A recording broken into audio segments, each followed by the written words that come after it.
Like most Nigerian youth, religion was drilled into me at a very early age.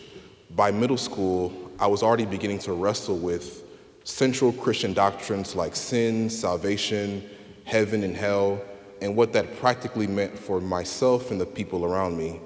And by the time I was able to drive, I was shuttling my friends to and fro to youth church, trying to see them converted.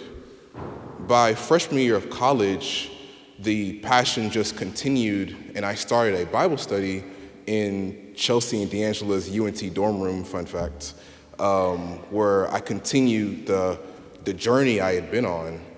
And after the freshman year was over, coming back to Houston, I started a Bible study here in Houston that grew to at times have over 100 weekly attendees and thousands of unique visitors between all of our events.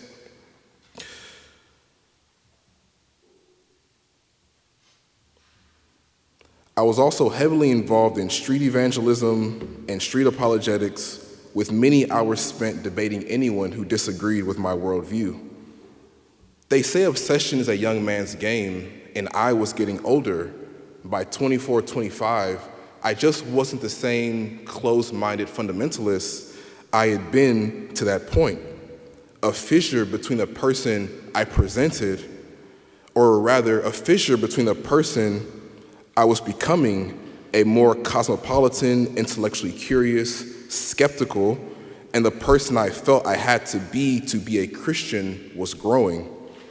By 2017, I could feel the faith of my youth slipping through my fingers. By 2019, things had only escalated. There was such a vast gulf between the Christian I presented and who I really felt I was on the inside.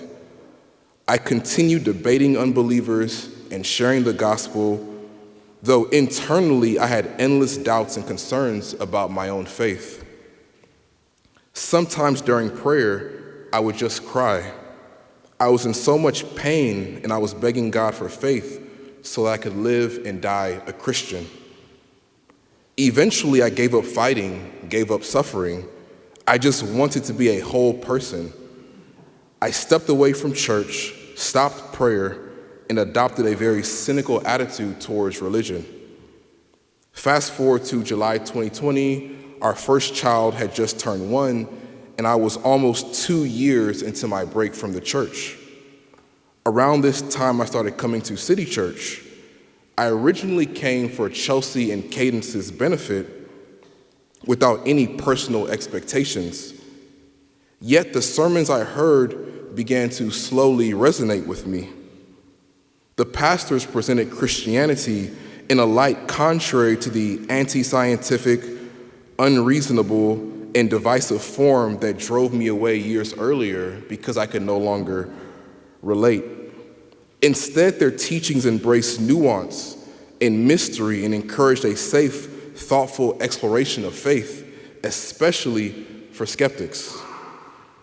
I still have a lot of challenges today, but my family and I are grateful to be a part of a church and a city group made up of people with a range of viewpoints and perspectives who are willing to pray with you, answer tough questions, and engage in meaningful dialogue.